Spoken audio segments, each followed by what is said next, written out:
j'entends bien. J'étais juste en train de te dire que quand moi, par exemple, je vous ai laissé ici, je suis parti en Afrique, et que je cherche. Quand vous êtes venu en Afrique, vous avez vu, je vous ai montré les maisons que je construis, tout et tout. Tout ça pour vous. Mais ça ne veut pas dire que je suis un esclave pour vous, non. Est-ce que tu comprends? Ça ne veut pas dire que je suis un esclave pour votre maman.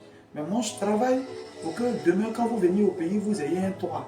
Est-ce que tu vois? Un toit, ça veut dire que vous ayez une maison, vous ayez une bonne vie. Quand vous êtes venu au pays, tu as vu, il y a un chauffeur à votre disposition. Vous avez roulé dans une voiture, vous avez dormi dans la maison, vous avez bien mangé. Tout ça parce que papa, il a travaillé de l'autre côté. Donc, chez nous en Afrique, c'est l'homme qui se bat. Le mari qui se bat pour assurer l'avenir des enfants et de sa femme. Mais en retour, la femme, elle devient comme une aide. Est-ce que tu comprends? Elle n'est pas une servante pour moi, mais elle devient une aide.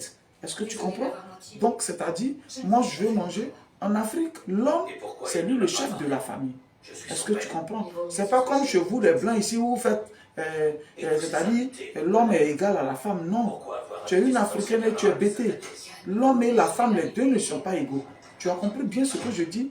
L'homme est le supérieur de la femme parce que c'est lui qui marie. Et nous, en Afrique, chez nous, c'est comme ça que ça se passe. Donc, si je veux manger, c'est la maman, c'est elle qui me sert à manger. Est-ce que tu vois? Mais bien avant qu'il y ait la nourriture, il faut qu'il y ait de l'argent pour acheter la nourriture. Et c'est le papa qui se bat. Est-ce que tu comprends? Pour envoyer de l'argent pour que la maman puisse préparer et servir son mari.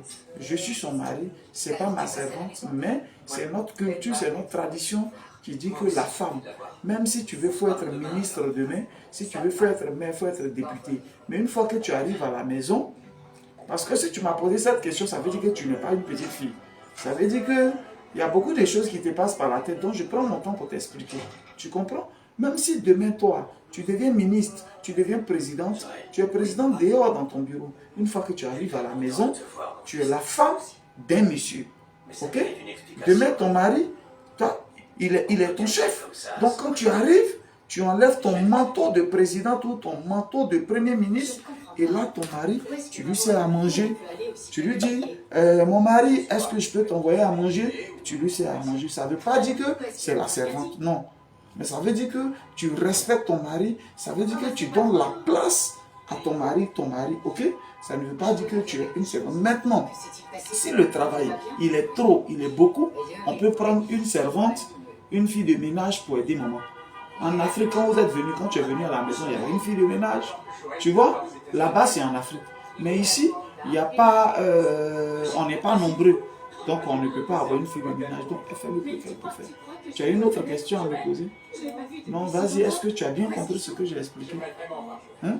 Ta maman n'est pas une servante, mais je suis son mari. Donc, elle doit me servir, elle doit me faire à manger.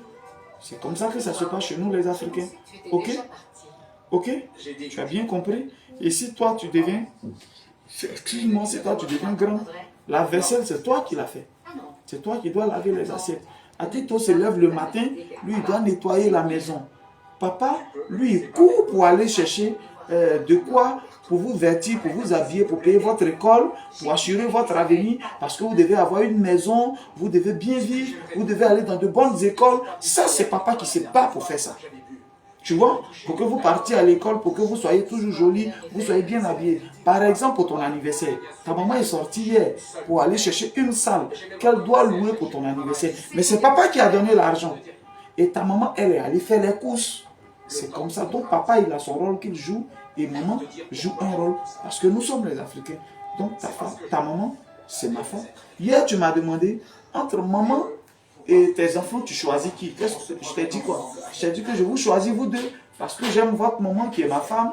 Et vous aussi, je vous choisis parce que je vous aime. Parce que vous êtes mes enfants. Donc, il n'y a pas de division. Ok? Tu as bien compris ce que j'ai dit. Et tu dois te comporter comme ça demain quand tu grandis. Quel que soit ton niveau, ton mari, tu dois être soumise. Ok? Soumise, c'est respecter son mari. Ok? Tu as bien compris? Fais un bisou à Robert. Ok. Ciao, ciao.